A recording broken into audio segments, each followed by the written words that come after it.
ಮೈಸೂರು ಮೂಡ ಪ್ರಕರಣದಲ್ಲಿ ದಿನದಿಂದ ದಿನಕ್ಕೆ ಸಾಕಷ್ಟು ಬೆಳವಣಿಗೆಗಳು ನಡೀತಿದೆ. ಒಂದೆಡೆ ಲೋಕಾಯುಕ್ತ, ಮತ್ತೊಂದೆಡೆ CBIಗೆ ಕೊಡಬೇಕು ಅಂತೇಳಿ, ಇನ್ನೊಂದೆಡೆ ನಿವೃತ್ತ ನ್ಯಾಯಮೂರ್ತಿಗಳ ತನಿಖಾ ಸಂಸ್ಥೆ ತನಿಖೆ ನಡೆಸ್ತಿರೋದು. ಇದರ ಜೊತೆಗೆ ED ಅವರು ದಾಳಿಯನ್ನು ನಡೆಸಿ ಒಂದಷ್ಟು ದಾಖಲಾತಿಗಳನ್ನು ಸಂಗ್ರಹ ಮಾಡ್ತಿರೋದು. ಇದೆಲ್ಲ ವಿಚಾರಗಳಿಗೆ ಕುರಿತಂತೆ ಮಾತಾಡಲಿಕ್ಕೆ ಮೊಟ್ಟ ಮೊದಲ ಬಾರಿಗೆ ನಮ್ಮ ಜೊತೆ ನ್ಯೂಸ್ ಫಸ್ಟ್ ಜೊತೆ ಡಾಕ್ಟರ್ ಯತೀಂದ್ರ ಸಿದ್ದರಾಮಯ್ಯ ಅವರು ಸಿಕ್ಕಿದ್ದಾರೆ. ನಾನು ಅವ್ರನ್ನ ಮಾತಾಡಿಸ್ತಾ ಹೋಗ್ತೀನಿ. ಸರ್, ಮೂಡ ಪ್ರಕರಣಕ್ಕೆ ಸಂಬಂಧಪಟ್ಟಂತೆ ಸರ್, ಸಾಕಷ್ಟು ಜನರಿಗೆ ಸಾಕಷ್ಟು ರೀತಿ ಗೊಂದಲಗಳೆಲ್ಲ ಇದೆ ಸರ್.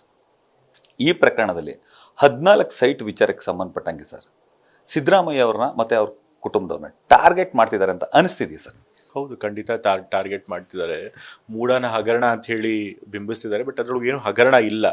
ನ್ಯಾಯಬದ್ಧವಾಗಿ ಕಾನೂನುಬದ್ಧವಾಗಿ ನಮ್ಮ ಜಮೀನನ್ನ ಮೂಡಾದವರು ಯಾವುದೇ ಒಂದು ಅಧಿಕೃತ ಘೋಷಣೆ ಮಾಡದೆ ಅನಧಿಕೃತವಾಗಿ ಅದನ್ನ ಅಕ್ವೈರ್ ಮಾಡ್ಕೊಂಡಿದ್ದಕ್ಕೆ, ಸ್ವಾಧೀನಪಡಿಸ್ಕೊಂಡಿದ್ದಕ್ಕೆ ಪರಿಹಾರ ರೂಪವಾಗಿ ಅವರು ನಮಗೆ ಬದಲಿ ಜಮೀನು ಕೊಡಬೇಕಾಗಿತ್ತು. ಬದಲಿ ಜಮೀನು ಕೊಡೋಕ್ಕಾಗಲ್ಲ ಅಂತ ಹೇಳಿ ಅವರು 50% ಸೈಟ್ಗಳನ್ನ ಕೊಡ್ತೀವಿ ಅಂತ ಹೇಳಿ ಕೊಟ್ಟಿದೆ. ಯಾಕಂದ್ರೆ ನಮ್ದು 3 ಎಕರೆ 16 ಗುಂಟೆ ಜಮೀನು ಹೋಗಿರೋದು. ಅದಕ್ಕೆ ಬದಲಿಯಾಗಿ 50% ರೇಷಿಯೋನಲ್ಲಿ 14 ಸೈಟ್ಗಳನ್ನು ಕೊಡ್ತೀವಿ ಅಂತ ಹೇಳಿ ಕೊಟ್ಟಿರೋದು.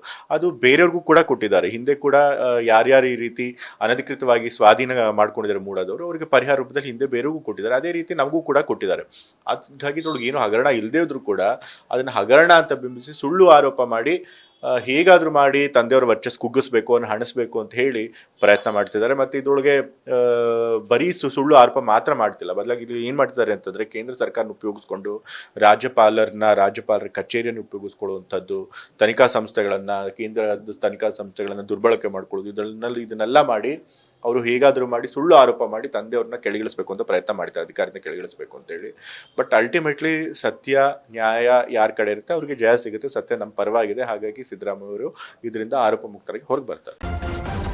ನ್ಯೂಸ್ ಫಸ್ಟ್, ನಿರ್ಭೀತಿಯಿಂದ ನಿಮ್ಮ ಪರವಾಗಿ.